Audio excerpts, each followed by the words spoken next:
this video, I want to talk about the ultimate investment strategy, the Bitcoin strategy. Let me explain. But going back to the Bitcoin strategy, you know what? Who made this popular? Michael Saylor. Even though Michael Saylor only came in into the market in 2020, right? So he's not really an OG. I even came in before Michael Saylor, but you got to give him credit. He came in and made a huge purchase, like I think at the time 250 million or something like that, right? Make a big splash. He's definitely OG in terms of leading the corporate world, institutions, and getting them to put Bitcoin on their balance sheet. And he, of course, has done most of that. 150,000 Bitcoins on Microstrategy's balance sheet, right? That is, you got to give him credit for that. He came up with the Bitcoin strategy, and he says that they will continue the course even though Bitcoin ETFs are coming. But take a look at this, right? His Bitcoin strategy.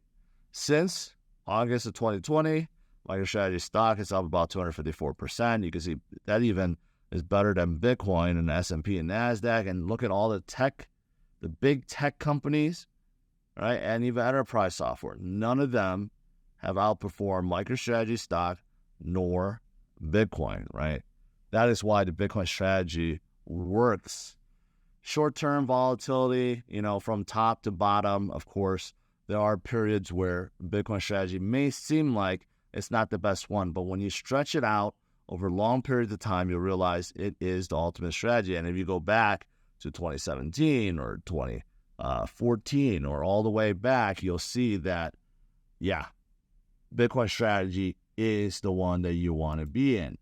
Volatility is super low.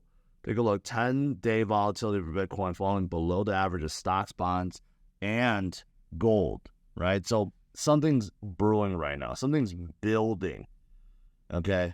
And we have seen this before.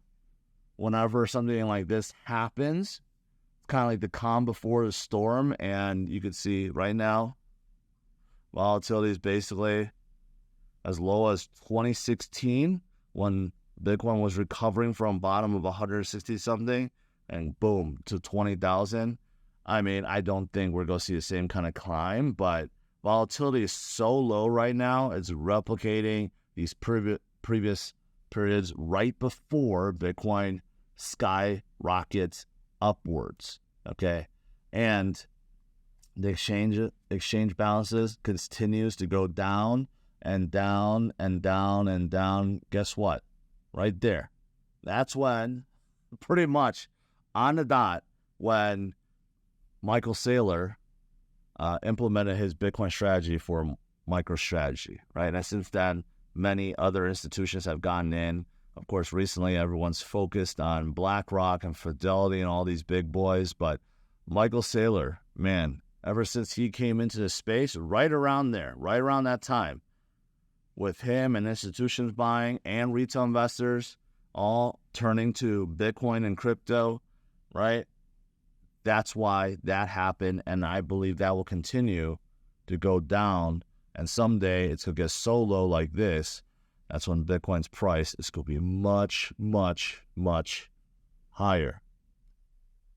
First of all, I've been talking about this for a couple days now, but yes, this is basically the first time in history where U.S. credit was downgraded, or credit rating was downgraded from AAA status down to AA+, which is still pretty good, but we're no longer at the top, which is AAA. And guys like Jamie Dimon thinks this is ridiculous, but people are starting to notice this, pay attention to the fact that the U.S. is irresponsible with its money. And many people in Bitcoin has been saying this for a long time. Even people that are in gold and silver and precious metals have been saying this. And that is why so many people turn to either precious metals or Bitcoin, because this has been talked about for years, right? And whenever something catastrophic happens or a new standard takes over, it doesn't happen right away. It happens in phases. It starts out slowly and then moves into something new, right? So are we seeing the beginnings of that? the U.S. credit rating being downgraded, okay, countries getting off the USD standard, and more people embracing a digital currency like Bitcoin over a fiat currency, right? This all plays into it. This all ties into it. All right, outside of Bitcoin strategy today, I saw a couple other things. There's still a lot of talk about Curve and its founder. The founder just basically, he took out an irresponsible loan. He put down so much Curve and borrowed $100 million worth of USDT and others. Right now, since Curve is crashing, there's many people fearful that he might get liquidated, and Curve might be liquidated as well. So there's just a lot of things going on. So now you got a lot of these other guys like AAVE's founder and Huobi's founder, right? Now saying they're supporting Curve and its founder by buying Curve tokens. But, honestly, I think this is just to save themselves, because AAVE, for example, has a 70 million USDT loan given out to the Curve founder.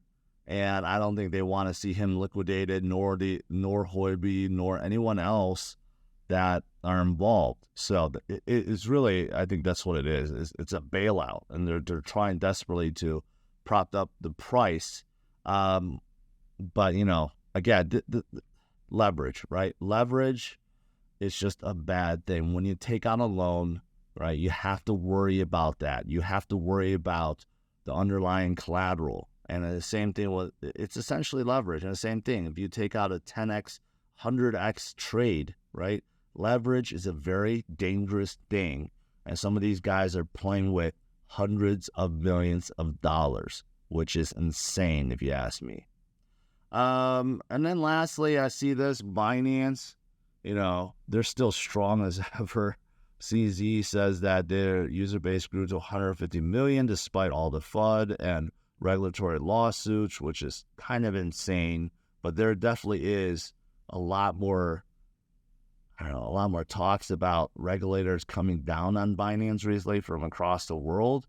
It's hard to tell if it's FUD or not, but right now they are still the big daddy for sure. And I saw this. They listed their new stablecoin, FDUSD, for both Bitcoin and ETH, free trading with zero fees. And finally, remember this story about these two supposedly being the Bitfinex hackers and money launderers, right? I guess the guy admitted to being the original Bitfinex hacker. I don't know much about the guy, but the girl, she had some rap videos and stuff like that I was posting on YouTube. Didn't seem like she was the type I was able to help steal 160,000 Bitcoins, right? But, I guess you can't judge a book by its cover.